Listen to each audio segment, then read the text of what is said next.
Hello everybody, my name is Happy and I'd like to welcome you to my History Reaction channel. Today we're going to be taking a look at why almost nobody lived in the Baltic countries, Estonia, Latvia, and Lithuania by Geography from Geoff. As always, I will include a link to the original content in the description down below. Please consider heading over to Geography from Geoff, or by Geoff, excuse me, and let Geoff know that you appreciate the work he does. So if this is a history channel, why am I taking a look at a geography video? Well, I did say when I created this channel that it's going to be primarily history, but I do reserve the right to tackle other topics as well, especially geology, since I started out as a geology student, only later switched into history, but also because geography plays a huge role in history. Okay, the landforms around you can very easily determine the shape of your nation's destiny, especially in the past. The further back you go, the more important geography was. Early civilizations needed a source of fresh water, so you're going to find them primarily along rivers. Occasionally other sources of water, but primarily rivers. Even much later, as late as the 19th century, rivers are a major highway of empire. Lewis and Clark go exploring the United States along the Missouri River. Why? Because that's the easiest way to move. You have people building canal work like the Erie Canal. Why? It's the easiest way to transport stuff. Geography really does play a major role in history. Switzerland, way up in the Alps, hard to invade. There's a reason why it's so rarely invaded. On the flip side of that, eastern Poland, and then all through Ukraine, Belarus, western Russia, and the Baltic states, which we're going to be talking about today, is ancient glacial plains. They're as flat can be for large stretches of it. It opened it up to invasion. There's nothing stopping anybody from coming in and trampling along, and it's really hard to build fortifications along an entire border that has no natural defenses other than the occasional river or lake. So history and geography are often heavily entwined. In fact, in a lot of older classrooms and history books and so on, you'll see them literally intertwined. They'll be kind of the same topic. So anyway, let's get into this. Let's see what Geoff has to tell us about the Baltic countries. Europe is very densely populated with over 700 million people, but tucked into the far northeastern corner of the continent are three countries: Estonia, Latvia, and Lithuania, perhaps better known as the Baltics. And this region has a minuscule combined population of just over 6 million. This is about 1/3 the population of the single and tiny country of the Netherlands. So why don't more people live in the Baltics? Our answer begins with a very unique set of geographic circumstances. Okay. When you think of the Baltic countries, Estonia, Latvia, and Lithuania, you're likely picturing a very specific corner of Northern Europe, defined by the sea that gives them their name. But more than that, you're actively thinking about a unique cultural region within Europe, one that is more geographically isolated than perhaps any other part of the continent. You see, this region is part of the vast East European plain, a landscape shaped not by dramatic mountains such as the Alps or Pyrenees, but by the slow, grinding power of ancient ice sheets. As the glaciers retreated thousands of years ago, they left behind a terrain that is overwhelmingly flat, dotted with countless lakes, crisscrossed by rivers, and cloaked in dense forests. So a lot of the features you're going to see in this region, especially these Baltic plains, the Baltic states here, they mentioned a lot of lakes. A lot of those lakes are what are called kettle lakes. A kettle lake occurs when, primarily when a glacier is retreating. It will leave chunks of ice behind that just sit there on the land. These are gigantic, think iceberg type remnants of ice, sometimes even larger than what we would normally think of as an iceberg, sitting there in the land. And wind and normal processes will cause dirt to build up around these ice blocks as they slowly begin to melt. And then you end up with these little isolated chunks of lakes that started primarily again as just chunks of melting ice from the retreating ice sheet. You're also going to have what high points you have. A lot of those are going to be things like moraines. That is stone. As the ice sheet advances, it's scouring the surface, okay? It's cutting into the rock and soil. It's lifting all that up. It ends up on the front of the ice and starts kind of rolling back. If you've ever done anything like sweeping or mopping or anything like that, you know how a material will back up if you get too much of it in front of you. So you get these rows of rock and material in the front of glaciers. As the glaciers start melting and retreating, these rows of rock and earth are deposited. And these are glacial moraines, and they tend to form these wide, long, almost linear, or often, depending on the terrain. In the case of ice sheets, it'll probably be a little more linear. In mountains, it'll tend to be more curved, arched, lines of almost like a hill, but it's kind of a straight line, or tends to be that way. So these are the kinds of landforms you're going to see here. There's going to be a lot of bog land, typically in this kind of a situation. So, and that's why it's so flat. That's one of the big reasons it's so flat. I live right next to the Grand Mesa, which is a contender for the world's largest flat top mountain, depending on how you define it. Ice sheets sheared the top of that off. Although it had always been flat, it's actually an inverted valley. But ice sheets certainly helped, and a lot of lakes were formed up there. Some of them by the ice sheets, some of them by slumping along the edges.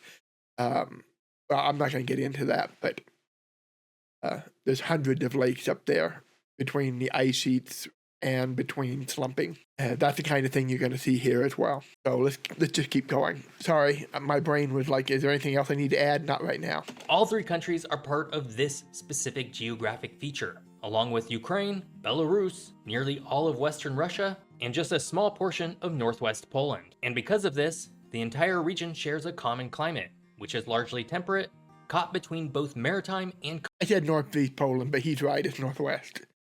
Got my direction backwards. continental influences. Wait, no, he's wrong. It would be northeast Poland, because we're on the eastern edge of Poland. Baltic Sea acts as a massive temperature regulator, making winters milder than you might expect, though all three countries get a fair amount of snow. This isn't to say that all three countries are exactly the same though. In fact, each has unique characteristics. Estonia, the northernmost of the three, is perhaps best defined by its relationship with the water. Its coastline is long and deeply indented, but its most distinct feature is the West Estonian archipelago. This collection of over 900 islands lies just off the mainland, with Saaremaa and Hiiumaa being the largest. This archipelago is a world unto itself, with a unique culture, sparse population, and landscapes of juniper fields and coastal meadows. And of course, Estonia's geography is also marked by Lake Peipus, the fifth largest lake in Europe, which forms largest defined by area. You got to be careful when you're talking about, like I said earlier, the largest flat top mountain here, or the fifth largest lake in Europe. Are we talking area? Are we talking volume? What do we mean by largest? Lake Peipus is the fifth largest by area, not necessarily by volume. A massive natural border with Russia. Its highest point, Suurmunamägi, rises just 318 meters above sea level, making it one of the lowest elevation countries in Europe, lower than even the Netherlands. Heading south into Latvia, the landscape remains fairly low, but the focus shifts to its rivers and the prominent Gulf of Riga, a large, sheltered bay of the Baltic Sea that carves deeply into the country's coastline. If Estonia is a land of islands, Latvia is a land of drainage basins, with the Daugava River being the most significant, flowing from its source in Russia through Belarus and bisecting the country before emptying into the Gulf at the capital city of Riga. Entirely within its borders lies one of its most cherished national treasures, Gauja National Park. Often called the Switzerland of Latvia for its slightly more rugged terrain, the park protects the stunning valley of the Gauja River, featuring reddish Devonian sandstone cliffs, caves, and dense forests. Yeah, so I'm passingly familiar with this park. The Devonian cliff. Devonian is one of the periods in the Paleozoic era. So this is a period when all life, or a vast majority of life, is in the seas. You do have life starting to appear on land, some plants, some insects primarily. This is the period where you start really seeing colonization. It's followed by the Mississippian and Pennsylvanian. That's where you really take off on plants on land and insects. But the Devonian is kind of when it starts moving in that direction. Caves, there's one famous cave there. I need to remember the name of it. I think it's like Gamanus or Gamon's Cave, something like that. Excuse me. Or Gossman's Cave, something really close to that.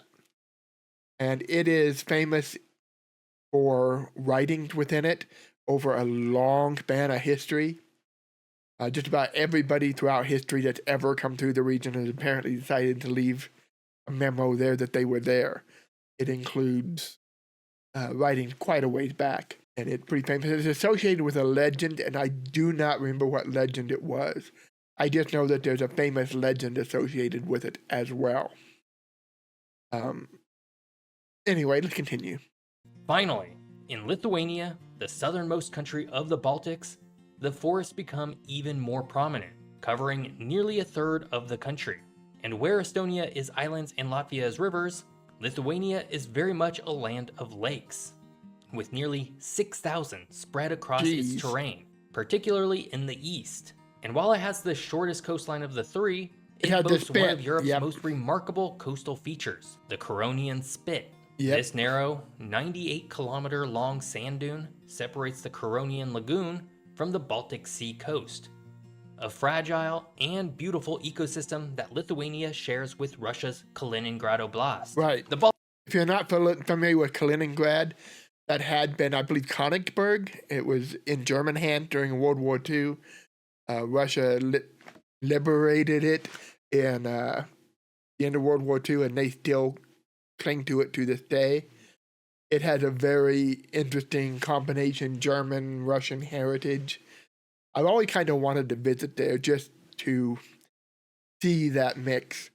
Kaliningrad is also the last known location of the Amber Room. If you're not familiar with that, it was a room in the, I believe it was the Winter Palace or the Catherine Palace. Pretty sure, well, it doesn't matter. It was a room made entirely of amber. And it was stolen by the Germans during World War II. It was put on a train from St. Petersburg and sent to Königsberg Castle, and we lost trace of it from there. It is one of the greatest lost treasures out there. No one knows whatever became of it. If it was still all together and intact, it would be it'd be priceless today. Baltics share an incredible geography, and while they're all connected and all share similar traits as their neighbors, each is also unique in its own way. For this reason, it's perhaps a bit unfair to lump all three countries with each other constantly as a single regional unit called the Baltics. But then, if it's not necessarily geography that binds them together, their shared history certainly does. Yes. Just as Estonia, Latvia, and Lithuania forged their own unique paths, many of you are likely... Advertisement. Since this is an older video, we're going to skip it. All right, we're back. And while I was letting the advertisement play through, I did a quick search. The cave I was thinking of was Gutmanus Cave. Sometimes it's just Gutman's Cave or Gutmana. I've heard it's got several different names. The legend I was thinking is Rose of Taeda. It is the story of a beautiful young woman that falls in love with a man. They meet secretly in this cave. The woman is lured into the cave by another man who has eyes on her, and he ends up killing her there when she rejects him. So that was the legend I was thinking of. So yeah, there we have that. So let's continue on. Estonia, Latvia, and Lithuania do not have the nicest, easiest, or most enviable of histories. No, in fact, they don't. These three countries have been raided, warred with, and conquered countless times throughout history, spanning from the Middle Ages all the way into the modern era. But make no mistake, while these three are often grouped together, their paths to the present have been distinct and different. Yet repeatedly, they've also been forced together by the ambitions of larger powers. But Right. let's go all the way back to the ancient peoples who lived in the Baltics. The ancient history of each country, or the precursors of them, began on separate tracks. In fact, the ancestors of modern Latvians and Lithuanians were Baltic tribes, Right. while Estonians actually descended from Finno-Ugric, Finno-Ugric yeah. peoples, Yep. something that becomes much more obvious if you can tell the Ugric, difference yeah. between the Latvian and Lithuanian languages and the Estonian language.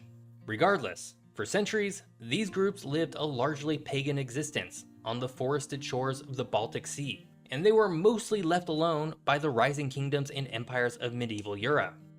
Until we get to the Northern Crusades. This changed dramatically, however, beginning in the 1200s. Yep. German crusaders, the Teutonic Knights and Livonian Order, conquered the lands of present-day Latvia and Estonia, imposing Christianity and establishing a German-speaking aristocracy that would dominate the region for centuries. This is where things get a little weird though, because the Teutonic Knights and Livonian Order weren't really countries in the traditional sense. No. It was more of a religious institution and military force helmed by a grand master rather than a king. It all gets a bit wonky from here, so we'll just move on, but just know that it's different. Yes. But that was just a If you want to know more about that, I did a video last week on why we fight, the Battle of Russia. And in that, they cover some of the history, and they talk about the Teutonic Knights. And I get into the Livonian Order and their relationship with the Teutonics. They were originally separate orders. The Livonians later kind of get a little too aggressive, a little too reckless. They are on the verge of collapsing. They go to the Pope for help. The Pope just says, no, you are going to swear allegiance to the Teutonics. They will take care of you. So the Livonian Order becomes a lesser order within the Teutonics. They're semi-autonomous, so they're still kind of their own thing, but they're not. They're still part of the Teutonics. And they mentioned it earlier. Lake Peipus is here. Lake Peipus is also called Lake Chud in Russia. It's right on the border between Russia and Estonia. And that is the lake from the famous battle on the ice. And that's the one that was the fifth largest in surface area in Europe. Estonia and Latvia. Lithuania's story diverged significantly. Instead of succumbing to the Crusaders, it resisted and forged the powerful Grand Duchy of Lithuania, Yes. which grew to become the largest state in Europe at the time, stretching from A lot of people forget about that. There was a time when Lithuania was the largest state. And it retained power for a very long time, and then later it's going to become part of the Polish-Lithuanian Commonwealth, which is still one of the largest states. the Baltic Sea to the Black Sea. Through its union with Poland in 1569, it formed the Polish-Lithuanian Commonwealth, Exactly. a major player in European politics for over 200 years. This divergence in histories eventually ended though. The rising power of the Russian Empire and the Kingdom of Sweden led to Yes. centuries of conflict fought across Baltic lands. By the late 1700s, through a series of wars and partitions, the Russian Empire had absorbed all three territories. For more than a century, they were provinces of a vast empire that sought to impose its language and culture, a policy known as russification. Yet this period of shared domination also planted the seeds of a shared future. During the 1800s, all three countries began a national awakening, as intellectuals and artists rediscovered their native languages, folklore, and history, forging distinct national identities in defiance of imperial rule. This was a very important period of time for the Baltics because it would directly lead to the countries we see today. But that would take one other big event to occur. The collapse of the Russian Empire during World War I provided a window of opportunity. In 1918, Estonia, Latvia, and Lithuania declared their independence, enjoying 2 decades of sovereignty. Unfortunately, this freedom was Yep. tragically short-lived. The 1939 Molotov-Ribbentrop Pact between Nazi Germany and the Soviet Union secretly condemned them to Soviet occupation. What followed was one of the darkest periods in European history. First, a year of Soviet terror, followed by 3 years of brutal Nazi occupation, and then nearly half a century of renewed Soviet rule after World War II. This shared trauma, mass deportations, the suppression of culture, and the fight to keep their identity alive is where their modern bond was forged. And then, during the late 1980s, this collective spirit of resistance erupted in the Singing Revolution, a Right. series of mass, nonviolent demonstrations. Its most iconic moment was the Baltic Way in 1989. I remember when 2 that. million people formed a human chain stretching across all three countries, demanding freedom. Thankfully, they wouldn't have to endure much longer, as each regained their independence in 1990 and 1991 and decisively turned towards the West, joining both NATO and the European Union in 2004.